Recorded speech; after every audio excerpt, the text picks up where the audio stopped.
خواجہ غریب نواز جب نئے نئے آئے تھے اجمیر شریف میں تو خیمہ لگایا ہوا تھا۔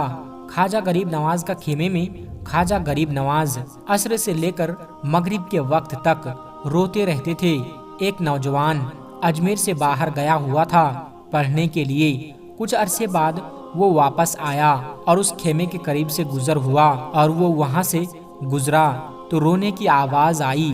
فوراً دیکھتا ہے کہ خواجہ غریب نواز رو رہے ہیں، ایک غیر مسلم ہیں، اسلام قبول نہیں کیا۔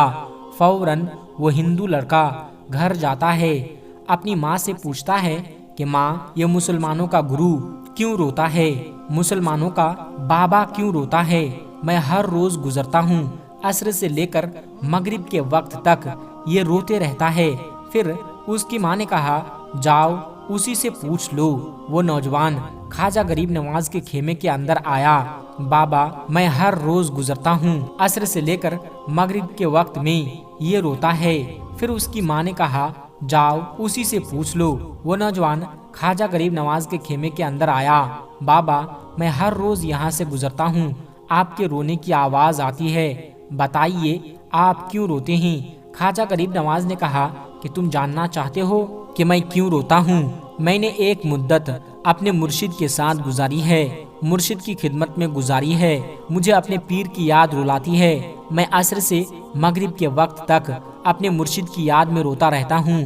اس نوجوان نے کہا، اچھا، میں نے تو سنا تھا کہ انسان کو جب درد ہوتا ہے، تکلیف ہوتی ہے تو تکلیف میں انسان رو لیتا ہے، محبت میں بھی انسان کو رونا آتا ہے۔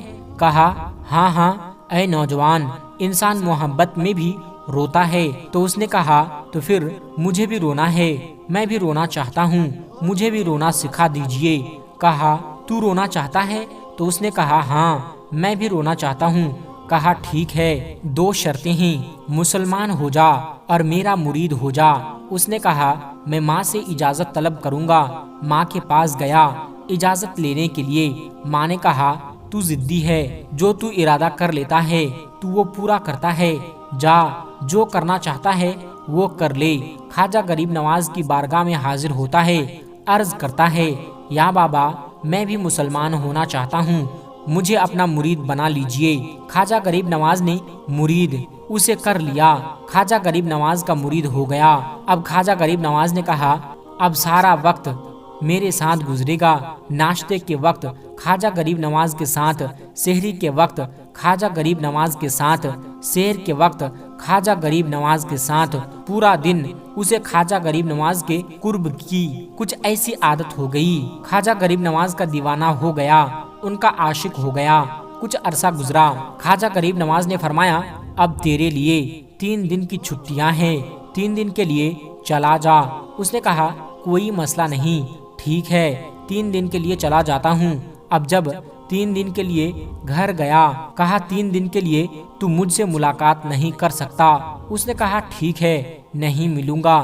وہ گھر چلا گیا۔ پہلے دن جب گھر گیا، یہ وہ نوجوان تھا جو 3 روٹیاں کھایا کرتا تھا، آج ایک لقمہ بھی نہیں کھا پایا۔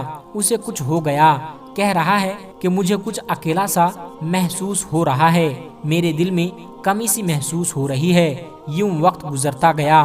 اب رات کا وقت آیا، آنکھ نہ لگی، سو نہ پایا۔ پھر گھر کی چھت پر چلا گیا۔ ماں نے دیکھا کہ بیٹا چھت پر کیوں چلا گیا۔ ماں چھت پر جاتی ہے اور پوچھتی ہے کہ کیا ہوا؟ وہ بولتا ہے کہ پتہ نہیں ماں، میں تو فوراً سو جاتا تھا، آج نیند بھی نہیں آ رہی ہے، آج کھانا بھی نہیں کھا پایا۔ ماں تو چلی جا۔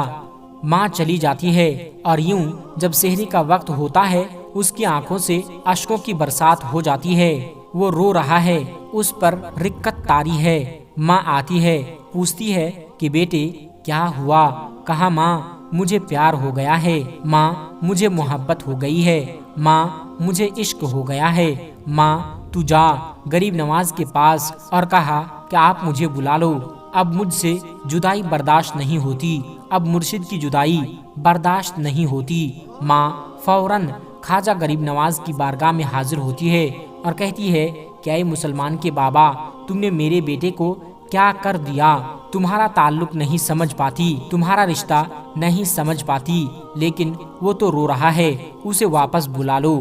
خواجہ غریب نواز نے کہا نہیں نہیں، ابھی وقت نہیں ہے، میں اپنی زبان میں کہتا ہوں کہ ابھی تو ابتدائی عشق ہے، روتا ہے کیا، آگے آگے دیکھ ہوتا ہے کیا۔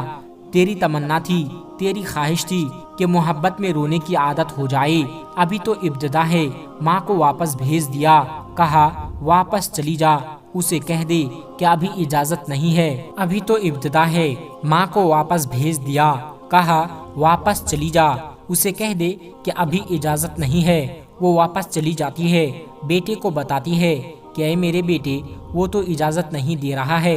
کہا ماں سن لے، ماں اب اگر نہیں بلایا تو میں مر جاؤں گا، یہ محبت مجھے مار ڈالے گی۔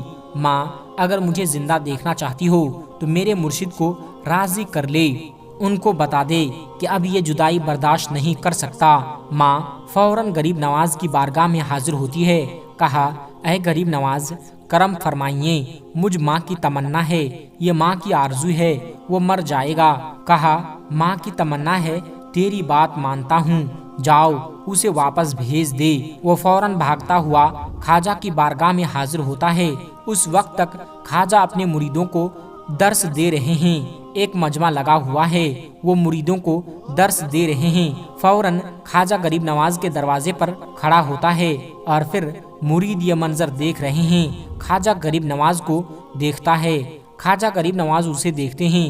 آؤ آؤ، میں نے کہا تھا نا کہ نگاہ مست ملائی تو میں پلا کے اٹھے، جہاں وہ بیٹھ گئے میں قدا بنا کے اٹھے۔ خواجہ غریب نواز نے اس کے آنکھوں سے آنکھیں ملائی اور پوچھا اب پتا چلا محبت میں رونا کیسے آتا ہے؟ اس نے کہا اے غریب نواز، کرم فرمائیے۔ فوراً غریب نواز کو پکارتا ہوا غریب نواز کے قدموں میں آ کے گرا اور لپٹ گیا۔ اب مریدین اس منظر کو دیکھ رہے ہیں، حیران ہو رہے ہیں کہ صرف وہ مرید ہی نہیں رو رہا ہے، سارے مرید رو رہے ہیں، اس پیار کے رشتے کو دیکھ رہے ہیں۔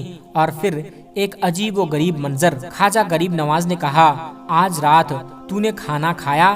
خواجہ نے بولا کہ میں نے بھی نہیں کھایا تھا۔ پھر خواجہ نے فرمایا کہ آج رات تو سویا تھا؟ کہا نہیں سویا تھا۔